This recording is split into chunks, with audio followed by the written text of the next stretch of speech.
حيدر حيدر عم الآخر حيدر حيدر حيدر صوت الكوثر حيدر حيدر حيدر اي مظلوم. اور یہ ایام تیزی سے گزر رہے ہیں.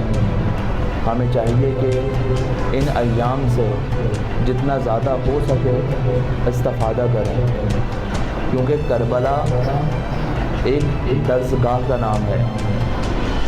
ایسا نہیں ہے کہ ہر روز انسان یا ہر سال یہاں پر آئے اور اس کے وجود کے اندر کوئی تبدیلی نہ آئے. مثلا اگر میری عمر 25 سال 30 سال 35 سال 50 سال ہے، بل فرض کریں ایک شخص کی عمر 25 سال ہو، تو اس نے اپنی زندگی میں ہوش سنبھالنے کے بعد کم از کم 100 مجالس میں شرکت ضرور کی ہے. کیسے کہ ہر سال ماہ محرم آتا ہے اور پہلے عشرے میں 10 مجلس سے ہر کوئی ضرور اس کے اندر شرکت کرتا ہے. اب اگر انسان ہر سال 10 مجلسوں میں بھی شرکت کرے، 10 سال کے اندر حد اقل ایک شخص نے کم از کم 100 مجالس میں شرکت کی ہوتی ہے. اور بزرگ علماء فرماتے ہیں یہ امام حسین کی درسگاہ ہے. کیا ممکن ہے کہ کوئی 100 دفعہ کسی درسگاہ میں آئے اور خالی ہاتھ لوٹ جائے، بغیر علم کے لوٹ جائے؟ تو یہ ممکن نہیں ہے کہ کوئی شخص درسگاہ میں آئے اور خالی ہاتھ لوٹ جائے. اس کی مثال ایسے ہی ہے کہ کوئی کسی یونیورسٹی میں جائے، کسی اسکول میں جائے، کسی مدرسے میں تعلیم حاصل کرنے کے لیے جائے، لیکن بغیر سرٹیفکیٹ کے، بغیر ڈگری کے واپس آ جائے. تو حسین کی فرش عزا سے بھی ممکن نہیں ہے کہ کوئی بغیر سرٹیفکیٹ کے باہر نکلے.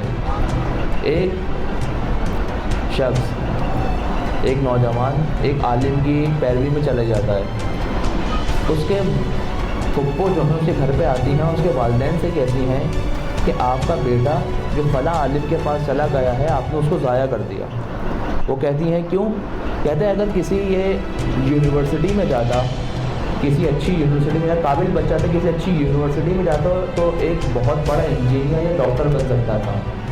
لیکن آپ نے اس کو فلاں عالم کے پاس بھیج کر ضائع کر دیا، ختم کر دیا. اب اس کا کوئی فیوچر نہیں ہے. اچھا، تھوڑے عرصے میں وہ نوجوان کسی کار خیر کو انجام دیتے ہوئے شہید ہو جاتا ہے. تو وہ آتی ہیں اور کہتی ہیں دیکھا میں نے کہا تھا نا تم اپنے بچے کو ضائع کر دو گے، ایسا ہی ہوا. 2 دن گزرتے ہیں کہ وہ خاتون دوڑتی ہوئی واپس آتی ہے اور اس نوجوان کے والدین سے معافی مانگتی ہے کہ مجھے معاف کر دو، میں نے جو بھی الفاظ کہے وہ غلط تھے. والدین حیران ہوتے ہیں، کہتے ہیں کہ تمہاری سوچ میں تبدیلی کیسے آ گئی؟ کہتی ہیں میں نے خواب دیکھا تھا کہ اس کے وہ ایک ایسا گاؤن پہنا تھا سفید کلر کا جو ڈاکٹرز پہنا کرتے ہیں، اور اس کے آگے ایک سرٹیفکیٹ لکھا ہوا تھا جس کے اوپر لکھا تھا کہ ڈاکٹریٹ فرام امام حسین یونیورسٹی، یعنی امام حسین کی یونیورسٹی سے یہ بندہ ڈاکٹر بن کے نکل چکا ہے. تو جب انسان اپنے وقت کے امام کی نصرت کے لیے نکلتا ہے تو ایسا نہیں ہے کہ اپنے وقت کو ضائع کر رہا ہوتا ہے، بلکہ در حقیقت اپنے وقت کے امام کی نصرت کر رہا ہوتا ہے.